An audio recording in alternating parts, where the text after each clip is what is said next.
Real African stories, real African experiences. This is Legally Clueless After Hours. And in this episode, we'll catch up with Kadzo and find out what came after the famous curtains. Guys, please give Kadzo another warm round of applause. I have so much love for Kadzo. If you hear me talking about my best friends and like our mini escapades, Kadzo is like, she is the one and she has all my secrets. So I have to be very careful with these questions because she has a mic in front of her and she can be like, bet, sour. But I loved, a bit of an intro to how deep her relationship with Legally Clueless is.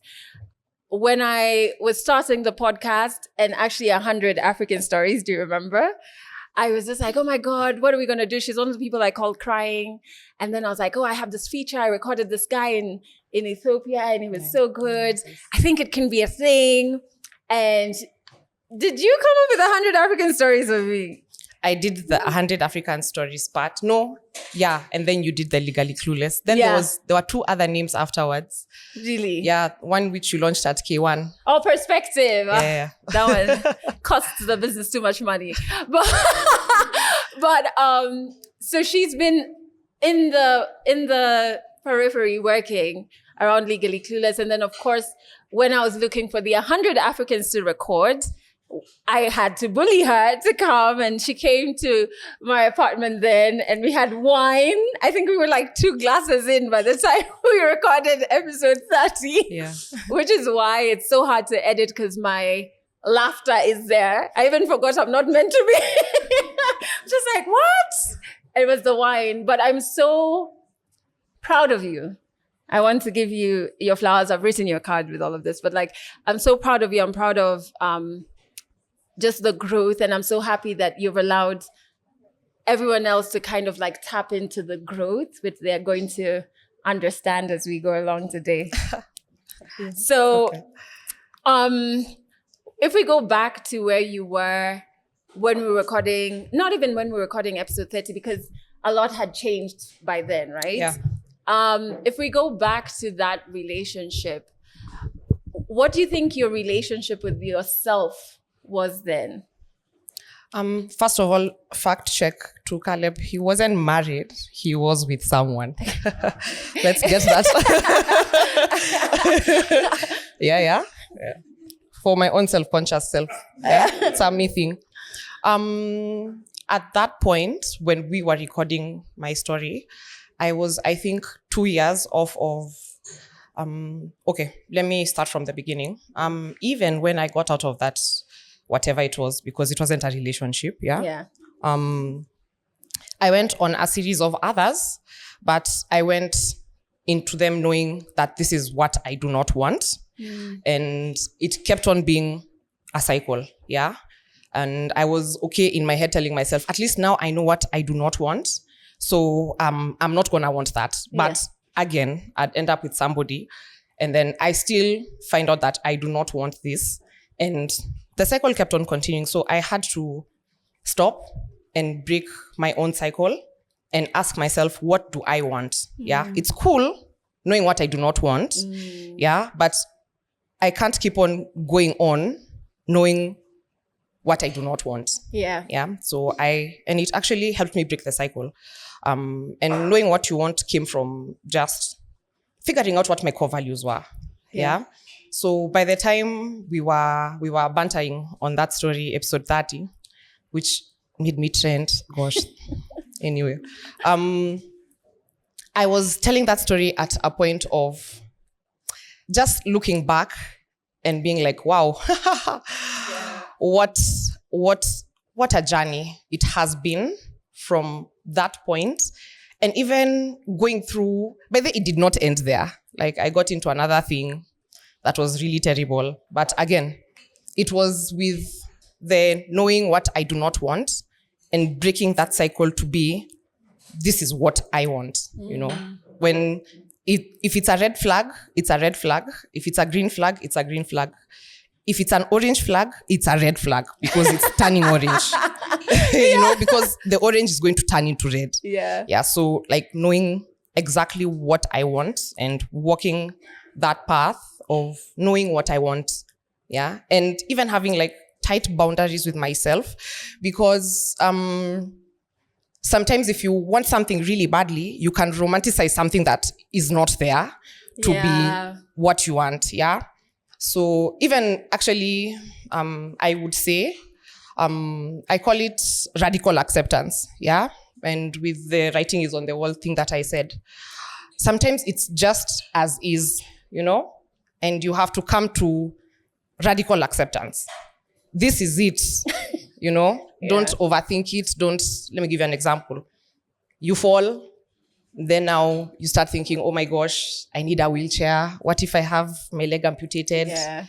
Like radical acceptance is, okay, I've fallen. Yeah, this is what it is. Okay. What's the next step? Go to the hospital, So yeah, having those actual hard boundaries with yourself as well. And when you know what you want, and don't turn what you don't want, because that is what you know, into what you want. Yeah. And then having just a clear balance with that, I would feel say. like that's so interesting, because it's like, then what you don't want in a relationship ironically becomes your comfort zone. Yes. Because it's at least it's not I don't want, but I know it. So I can maneuver. Yeah. Which is quite interesting. Maybe you could speak towards, what do you think influences how specifically women show up in relationships, right? So for example, I recently found out I have a daddy wound that I was just like, when did that show up? So that's something that I have to be aware of in terms of like my relationship with my dad, and how then it affects how I show up in a relationship. But like, what would you say influences how you as a woman shows up in a relationship? And it's just as you said, I think from a psychological point of view. So if I'm quoted, this is from a book, yeah, which I believe in. The relationships, I think it stems from the relationships that you saw growing up, from the women figures that you had in your life, yeah, and how also they showed up for themselves in those relationships, yeah. And by the way, whether you like it or not, when you grow up, either chances are you want to be like them, or you want to be nothing like them, even without you knowing. So I think that plays a part with the relationships with the women that were in your life, that when you were seeing when you were growing up, and even them, how they showed up for themselves. Yeah. Yeah. And so like for you, what would you say influences how you go into relationships? I would say now, as I am, as myself, is knowing what I know now, which are my core values, yeah, and knowing that this person or this partner or this human shares the same core values as me. For example, and it's a hard coming to realization, and you have to stick to them. I would say maybe a core value being, you go to bed at 8:30 p.m. on the dot. Yeah. So you find somebody who also likes going to bed early. So in the long run, you never have those problems of staying up in the night, worrying about somebody gallivanting around Nairobi, So even something as small as that, like core values. And it comes from, again, figuring out what you want, taking a step back, having a conversation with yourself, because you are the one who knows what you want, and no one else knows what you want apart from you. Your therapist can help you, guide you towards that path, yeah? But at the end of the day, it is a you thing, yeah? So me first and my core values, and those come first, yeah? Then the rest of the things now come second. And when you get somebody you share core values with, I think it won't be hard work, I don't think, I was about to project.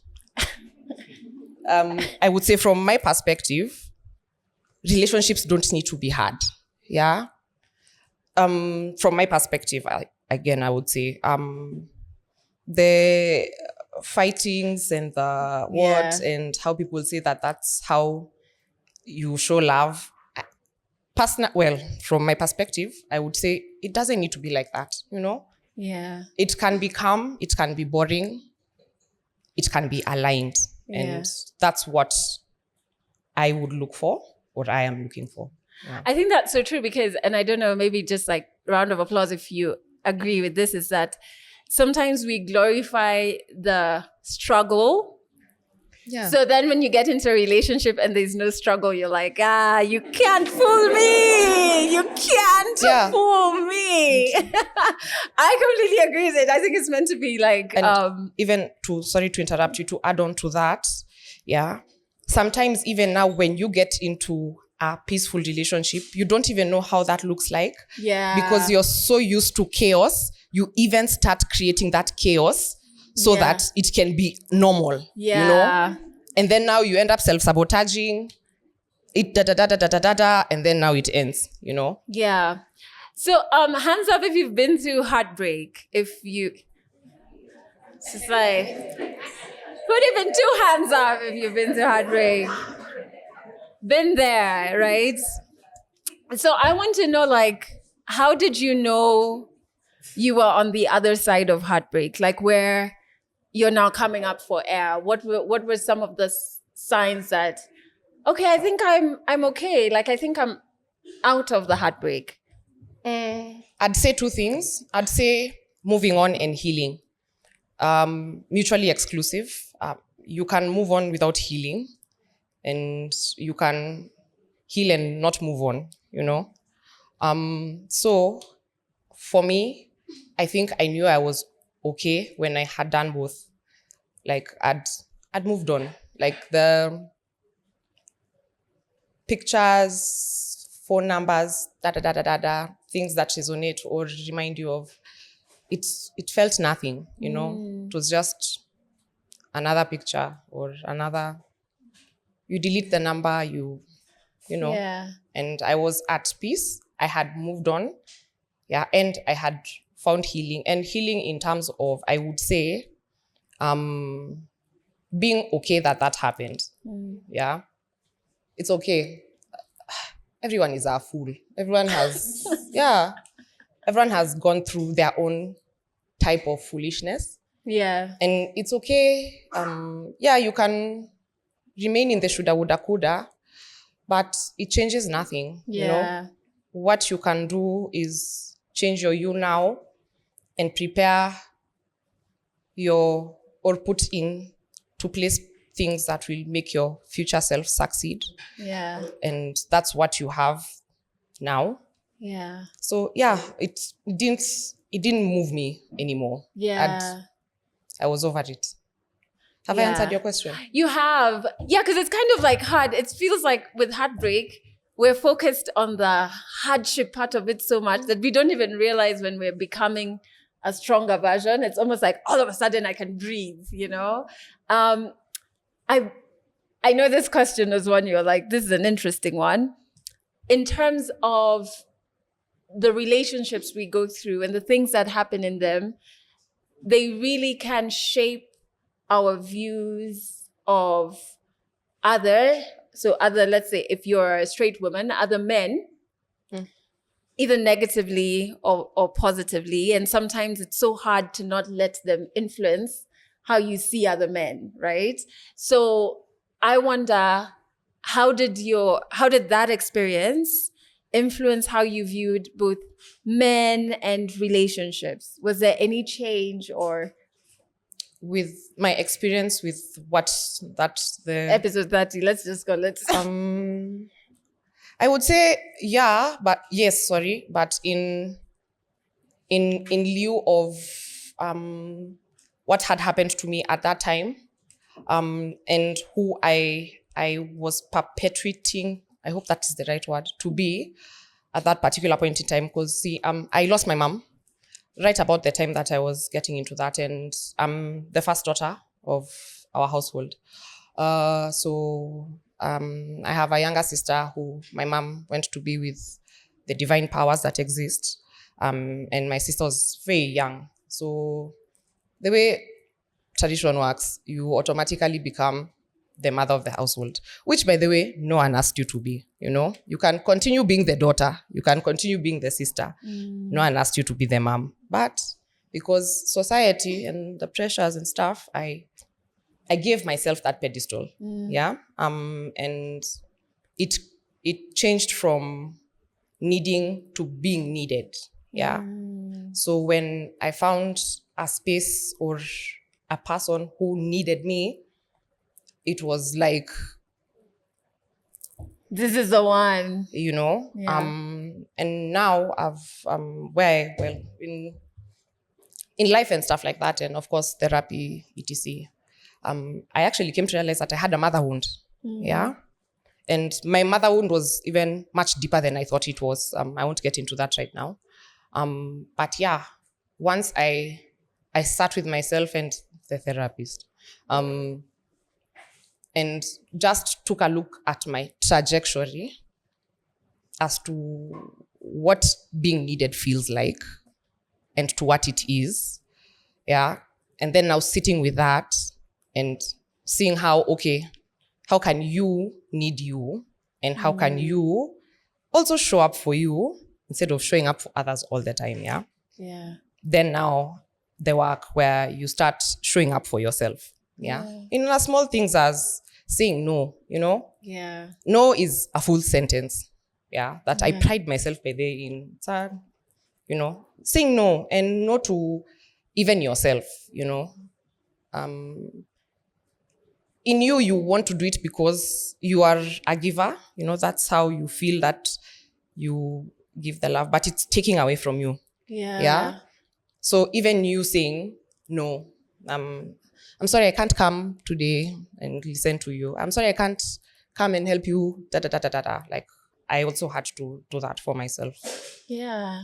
I think that's so powerful, like in terms of relationships, when you speak about getting in so that you can be needed, and that's kind of what it was feeding you. Yeah. It's quite interesting and quite deep, and a lot of us kind of mistake that with love. Like, we call it so many other things, but it's like a wound. It's like you're not there because of love. It's something else it's feeding you. I would say forgivers, yeah. And because this was when I was in campus back then, yeah. Forgivers, you get a certain high out of giving. There's a high, yeah. And that high somehow needs to be worked on to be able to channel it into different perspectives, where you're not just receiving a high out of giving to the point you're giving too much, chasing the high, but you're emptying yourself in the flip side. So givers are like that. There's a certain type of high you just, when the person tells you, oh, thank you so much. Oh, Yeah. You're always there. Thank you for showing up. I'm just like, yes, I'm going to show up even more, And that time it's in the middle of the night at like 3 a.m. It's, even when someone tells you, wow, you cooked. Oh, I'm so grateful. Yeah. And you're just like, yes, I'll even cook tomorrow, Yeah. And you cooking tomorrow entails you going shopping with your own money, and other things that you could easily just say no and not feed that high, but get that high from other things apart from giving too much, if that makes sense. Yeah. I'm going to swap the next two questions because I feel like one leads to the other. In terms of intentional healing, because I've had a front seat to kind of watch you go through it. And if you listen to her story, there's a line you said 40 times, which is, hey, growth is a beautiful thing. Growth is a beautiful thing. What did intentional healing look like? Because sometimes I feel like when we talk about healing, we talk about it like this thing that doesn't require participation from us. Or we say time will heal. It really won't if you're just chilling, right? So what did you have to intentionally do? And not only healing from heartbreak, I feel like healing internally from the being needed, all of the things that you've brought up. There's this famous song, I think it's by Taylor Swift.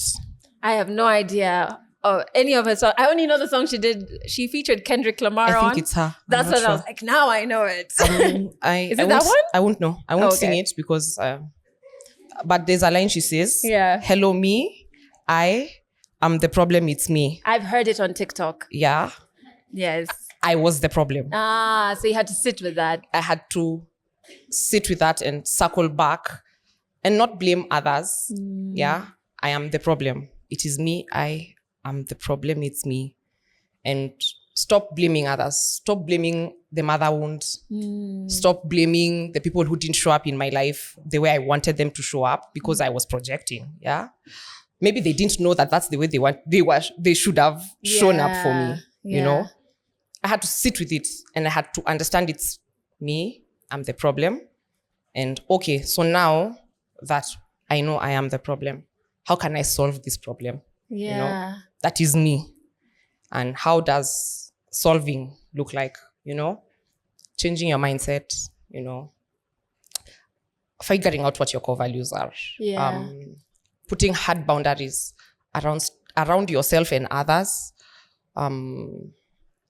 Showing up for yourself the way you like showing up for people, you know, do it for yourself, you know, for a change. Finding, and by the way, you'd be so surprised if you ask people this one question: what makes you happy? Not many people can answer that question. Yeah. Most of the time, what makes them happy is what the feeling they get from doing something else with someone else, and then they resonate that feeling to happiness, and then now it's, you know, most people don't know what makes them happy. So even just finding out what makes me happy was one of the things that I did in general of getting to where I am right now. And so like, then how do your next relationships change? How I show up for myself. Okay. Yeah.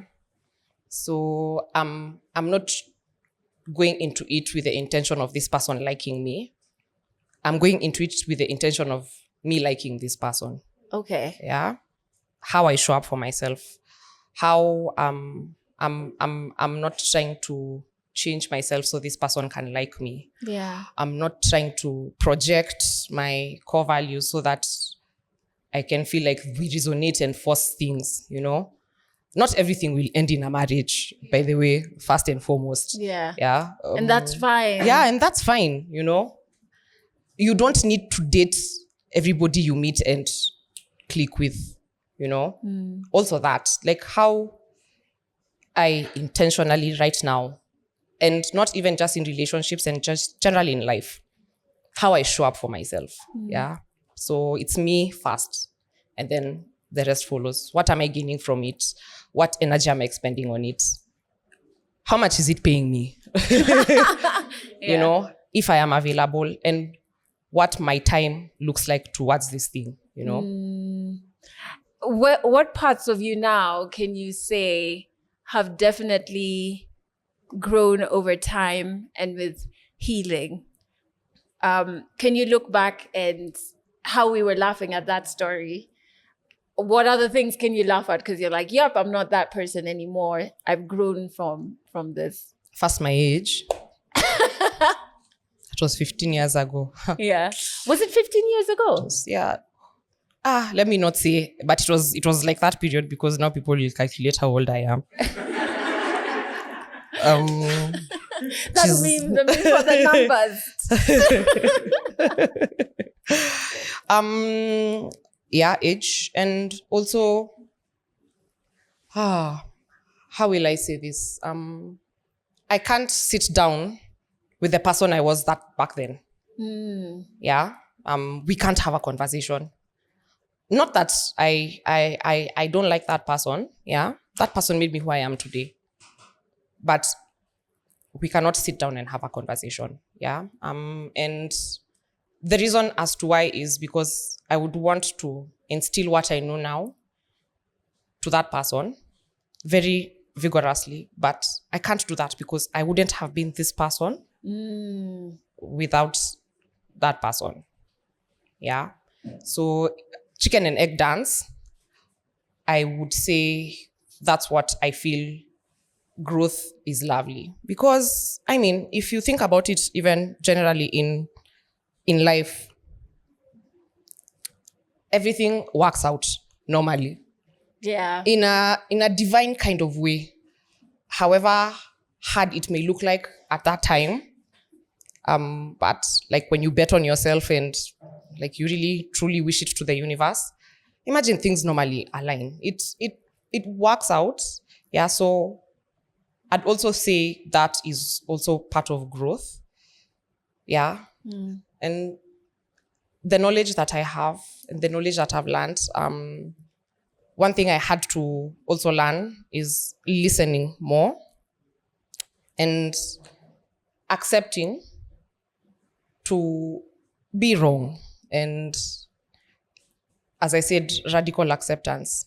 Okay, then, so now, and not, I'd say, looking back towards what I did wrong, and something as small as even fact checking your thoughts,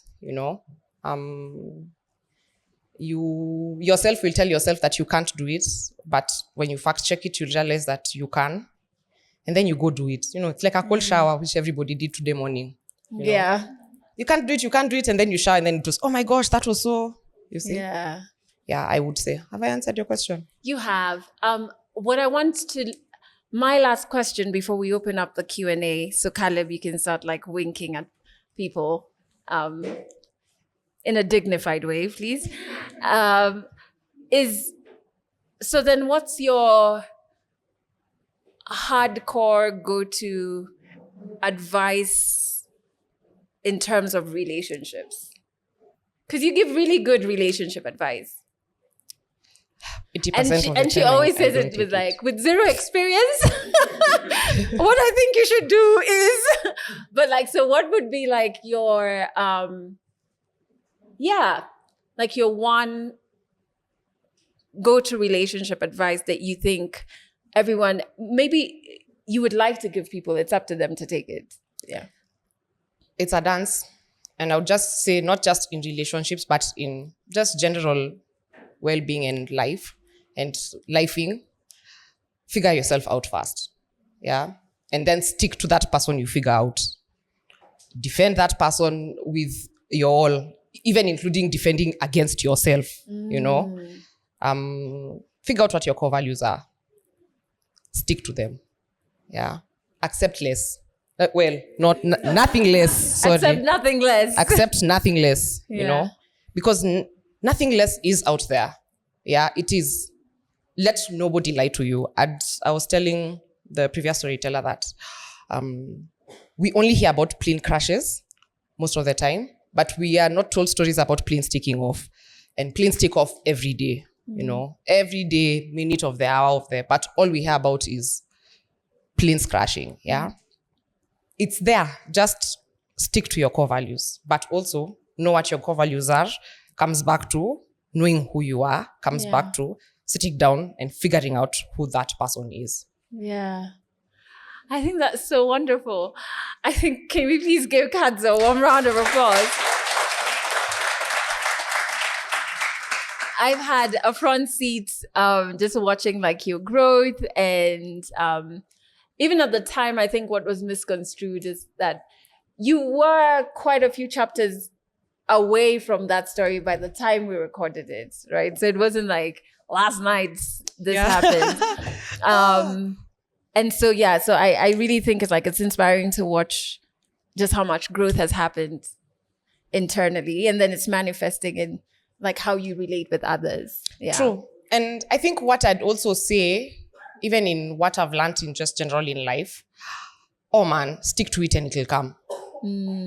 Just stick to it. But also know what to stick to. Yeah. It'll come. So do we have any questions for Kadzo? I didn't go back for the curtains.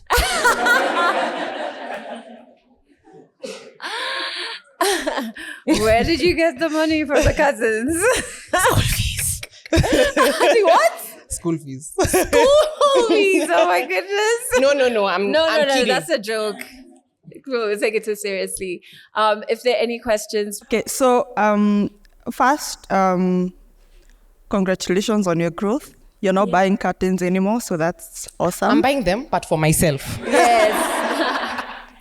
Oh, yes. Okay, so one of the things you said about being a giver and getting a high from giving is something that affects, I think, most of us as Africans and like a firstborn in a family, a girl.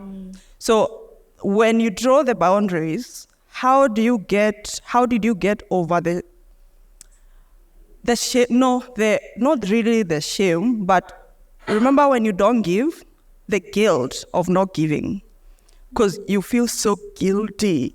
I said no. Oh my God, I said no. So the guilt kills you and kills you. Then you call and say, oh, I know I said I didn't have, but here. So did you go through that? And if you did, how did you get past that part? 110%, yeah. But you figure out the problem is really the problem. 99% of that problem is in your head.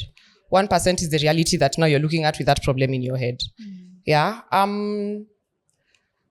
The guilt of giving and the shame of the guilt of not giving and the shame of not giving are standards set by you to yourself. Yeah. They won't die. Okay. You start with I want no, and I want no without giving an excuse and a backup plan for why you're saying no, because there are sometimes you'll say no and then you'll say, but can I do it next week? Yeah. Yeah. You say, and you don't need to be rude with your no. Yeah. It comes with showing up for yourself. So when you think about it as, I don't have the energy to do it, so I'm not going to do it because I don't have the energy. So even having that conversation as you're saying no doesn't come off as rude. It's honest. I don't have the energy this time. Yeah, let's look into next time. Small steps, and it doesn't need to be the radical ones where you're used to dropping your sister at school every day in the morning, and then tomorrow you wake up and you say no. But just gradually. And the high you get from giving will be replaced by the high you get from showing up for yourself.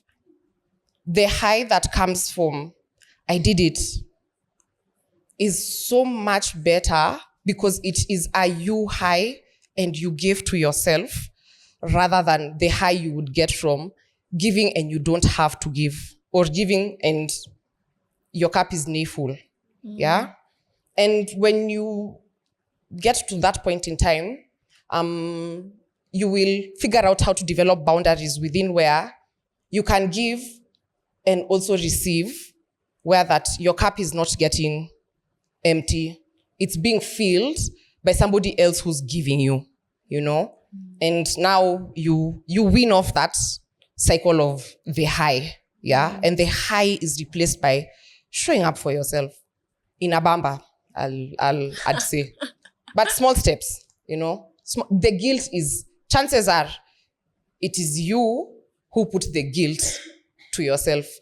As I'd earlier said, I felt like I had to be a mother to my siblings, but no one asked me to do that. No one has asked you, You can keep on being a sister. You can keep on being a daughter. Your father didn't ask you to be his wife. Yeah. So it's, most of the time, it's here. You feel guilty, but it's you who's feeling guilty because of the standards and the things that you have set in place for yourself to protect the high that you're getting from giving, if that makes sense. Yeah. And then it turns out then it's like a bit selfish, isn't it? Yeah. You're giving not for giving, it's for what you get. Yes. Yeah. And if you want something, your brain will always justify as to why that is right. Yeah. That's how you go back into a bad relationship. That's how you keep on sticking to things and friendships that don't work for you. That's how you want to give away clothes, then you remove them, then you're just like, but this one, I'll just find a top for it. Yeah. Yeah. I know this one I'm still wearing. And you don't, your mind will always justify it. Yeah. So figure out you, stick to it. It's awesome. Right. Hi, everyone. Hi. My name is Judy. And in case you can't tell, I'm a highly introverted person. And I listened to the podcast where you told your story, and that's actually the story that made me come here when I heard Adzo is going to be there. Now, the 75K cuttings, your famous 75K cuttings. Now, that story could easily be my story, right? You've said all of us, we've done our own foolishness. So that the perspective, the reason why I mentioned my introversion is just so you get a perspective of where I'm coming from when I'm asking this question. Now, if it was me, if those 75K cuttings, if that was my story, it would go with me to the grave. There's no way I would tell anyone, especially on a public platform. 100%. Yeah. Right? So, how is it that you don't come apart after telling us the specifics of your foolishness? And I don't mean that. I don't mean that as an insult. You're right. I know it's not. Good question. I mean, it was over a glass of or bottle of or Juice. Adult juice. of wine. It was episode 30. So it was banter. Yeah. I think I would say, even not telling that story didn't mean that I didn't come undone. I did. Yeah. I did. Even with all I'm definitely not there anymore. I was in campus, but I felt bad as I told the story. Then I trended again on TikTok. Yeah. So it's not that I didn't come undone. I didn't come undone in a manner that would, I would say, break me. Yeah. Goes to what I said earlier. The thought is in your head. Yeah. And that day that there are times that we've had conversations about it. Yeah. And as that's my story, 75K is a Niger boy to someone else, is an emotional abuser to someone else, is different types of a someone else to someone else. And I think my part in telling the story was not more for people to at the beginning it was just for banter, but even for you to see that, imagine you can tell the story from the other side being okay. Yeah. It can happen. You can move on. Like where you will be, you'll get to a place where it's just now funny. Like it's funny, guys, right? Yeah. And I think for me, that was the premise of it. Like getting to that point where you can, that you don't need to die with it in terms of not telling someone, but die with it because you feel shameful about it, or die with it because you're embarrassed by your own self and it is you who did it. You know, it doesn't say anything about you. You're just a human being living a human existence. No one has figured it out, you know. You can be on the other side though. Yeah. You can laugh about it. Yeah. Start the steps of getting towards the other side. I hope I've answered your question. Yeah. I think we all have that. And sometimes we have these standards in our heads of like perfection that don't really exist actually. And you will mess up. You will do things that you're just like, I know I speak in memes, but like that video, like you sit and you're thinking about what you did and you're like, like you're just like, you can't imagine, like, was that me? So, and it's fine. It's absolutely fine. Yeah, and when we were, even you can see when you look, I even laugh with Adele. The audio was not as good as the audios are these days on episode 257 and 258. It's not doing me justice. Yeah. But yeah, I mean, I didn't expect to go as far as sitting here on by the I look extroverted, but I'm an introvert by nature. I like the boring stuff. They make me so happy. Like just watching TV, catching up on a series, cooking for yourself, saying no. No to things that you know, ghosting. It's a bad habit, but like it works for me. I don't know. Cut that off.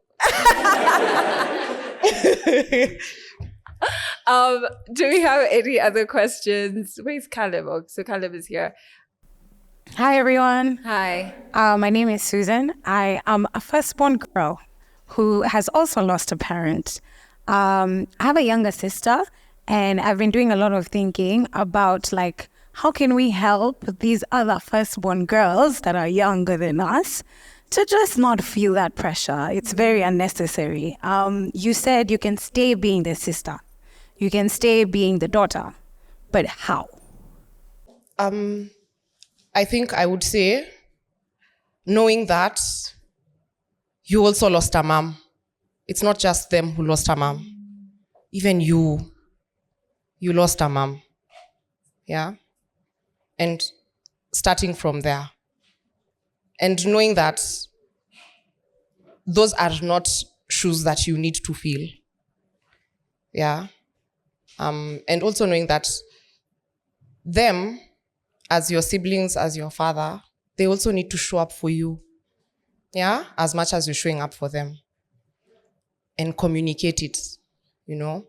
Because you start showing up as a mom, they expect you to be the mom. They put even like outside and stuff. But keep being a sister. Because you were a sister before your mom died. Yeah? You can stay a sister. Communicate, you know? Talk. Say. I would say, it's not an easy thing. Especially with, you said a good point, especially with even society, yeah? Because even going and looking and thinking back at it now, I applied myself that pressure because of even like the people who are around me in terms of relatives. And relatives do that, yeah? It's not easy. And more often than not, you figure that out well after it's been 6-8 years, yeah? And another downside to that is that you also don't give yourself a chance to grieve the loss of your own mom. Because now you are showing up as a mother, you know? To the point where you're even having mixed feelings towards your mom who passed away. You're asking her, why did you pass away? Because now I have to do all these things. And imagine no one really, you know? And it even inhibits you from grieving the loss of your parent. So I would say, don't forget even you have lost a mom. Yeah? It's not them and then now you're showing up. Even you have lost a mom. Show up for yourself also. And be okay with the guilt that will come from not showing up constantly for them all the time. Yeah? Such is life. I'm pretty sure your mom didn't sit down and write somewhere that once I am gone, you need to be the mom. You know? So it's fine. Like, once in a while, not once in a while, I spoke, but be okay. You're not a bad person just because you didn't be the mom, you know? It's okay. Even you lost a mom. So powerful. It's like a hug. So I just wanted to give Katsu such a warm round of applause because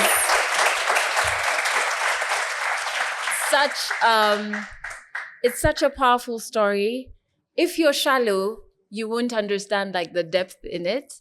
I think a lot of us saw ourselves in it, just as you've said. The curtains could be something else for someone. But even deeper is to understand, how do I show up for myself? And when I don't do that, it affects the relationships that I will have, right? And so I'm so proud of like your growth and healing. Thank you for watching this episode. Make sure you listen to our weekly podcast on all streaming platforms and stay up to date with our workshops and events on legallycluelessafrica.com.